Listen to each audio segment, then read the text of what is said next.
എല്ലാ വിദ്യാർത്ഥികൾക്കും പുതിയൊരു വീഡിയോയിലേക്ക് സ്വാഗതം. ഈ വർഷത്തെ കേരള യൂണിവേഴ്സിറ്റി ഡിഗ്രി കോഴ്സുകളിലേക്കുള്ള second supplementary allotment result July 26 പ്രസിദ്ധീകരിക്കും.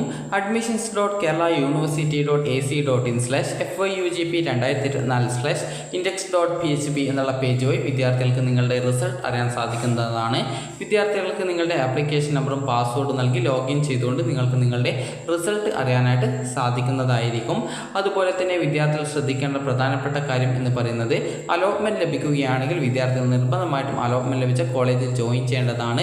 അതുപോലെ തന്നെ വിദ്യാർത്ഥികൾക്ക് അതായത് സെക്കൻഡ് സപ്ലിമെൻ്ററി അലോട്ട്മെൻറ്റ് കിട്ടുകയാണെങ്കിൽ ഫസ്റ്റ് സപ്ലിമെൻ്ററി അലോട്ട്മെൻറ്റ് ലഭിച്ച് ഹയർ ഓപ്ഷൻ നിലനിർത്തിയിട്ടുള്ള വിദ്യാർത്ഥികൾക്ക് പുതുതായിട്ട് മറ്റൊരു കോളേജിലേക്ക് അലോട്ട്മെൻറ്റ് കിട്ടുകയാണെങ്കിൽ നിങ്ങൾക്ക് ലഭിച്ച അലോട്ട്മെൻറ്റ് നഷ്ടപ്പെടുന്നതും പിന്നീട് പുതുതായിട്ട് അലോട്ട്മെൻറ്റ് ലഭിച്ച കോളേജിൽ ജോയിൻ ചെയ്യേണ്ടതും ആയിട്ട് വരുന്നതാണ്. അതായത് നിങ്ങൾക്ക് ഈ ഒരു ഫസ്റ്റ് സപ്ലിമെൻ്ററിയിൽ അല്ലെങ്കിൽ മുൻ അലോട്ട്മെൻറ്റുകളിൽ ഏതെങ്കിലും ഒരു കോളേജിൽ അലോട്ട്മെൻറ്റ് കിട്ടിയിട്ടുണ്ടായിരുന്നു, അവിടെ അഡ്മിഷൻ എടുത്തിട്ടുണ്ടായിരുന്നു. സെക്കൻഡ് സപ്ലിമെൻ്ററി അലോട്ട്മെൻറ്റ് വരുന്ന സമയത്ത് മറ്റൊരു കോളേജിലേക്ക് നിങ്ങൾക്ക് അലോട്ട്മെൻറ്റ് ലഭിക്കുകയാണെങ്കിൽ ആദ്യം ലഭിച്ചത് റദ്ദ് ചെയ്യപ്പെടുകയും പിന്നീട് പുതുതായിട്ട് അലോട്ട്മെൻറ്റ് ലഭിച്ച കോളേജിൽ വിദ്യാർത്ഥികൾ നിർബന്ധമായിട്ടും ജോയിൻ ചെയ്യേണ്ടത് വരും. അതായത് അഡ്മിഷൻ നേടേണ്ടി വരും.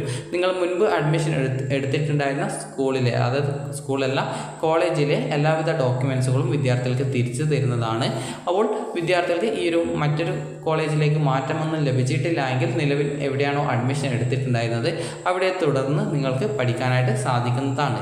അതായത് നിങ്ങൾക്ക് ആദ്യം ലഭിച്ച ആ ഒരു സീറ്റ് പുതുതായിട്ട് മറ്റൊരു കോളേജിൽ കിട്ടുന്ന സമയത്ത് നഷ്ടപ്പെടുകയും പുതുതായിട്ട് അലോട്ട്മെൻറ്റ് ലഭിക്കുന്ന കോളേജിൽ ജോയിൻ ചെയ്യേണ്ടതും ആയിട്ട് വരും എന്നാണ് ഉദ്ദേശിച്ചിട്ടുള്ളത്. അപ്പോൾ വിദ്യാർത്ഥികൾക്ക് ഇവിടെ ഈ ഒരു അലോട്ട്മെൻറ്റുമായി ബന്ധപ്പെട്ടിട്ടുള്ള ഷെഡ്യൂൾ, അതായത് ഈ ഒരു റിവൈസ്ഡ് ഷെഡ്യൂൾ വെബ്സൈറ്റിൽ വന്നിട്ടുണ്ടായിരുന്നു. അപ്പോൾ അതായത് ആ ഒരു സപ്ലിമെൻ്ററി അലോട്ട്മെൻറ്റിനായിട്ടുള്ള ആ ഒരു ഷെഡ്യൂൾ വന്നിട്ടുണ്ടായിരുന്നു. അപ്പോൾ അതുപ്രകാരം വിദ്യാർത്ഥികൾക്ക് ഈ ഒരു 25 വരെ ആപ്ലിക്കേഷനിലെ ഹയർ ഓപ്ഷൻ എഡിറ്റ് ചെയ്യാനുള്ള സൗകര്യം നൽകിയിട്ടുണ്ടായിരുന്നു.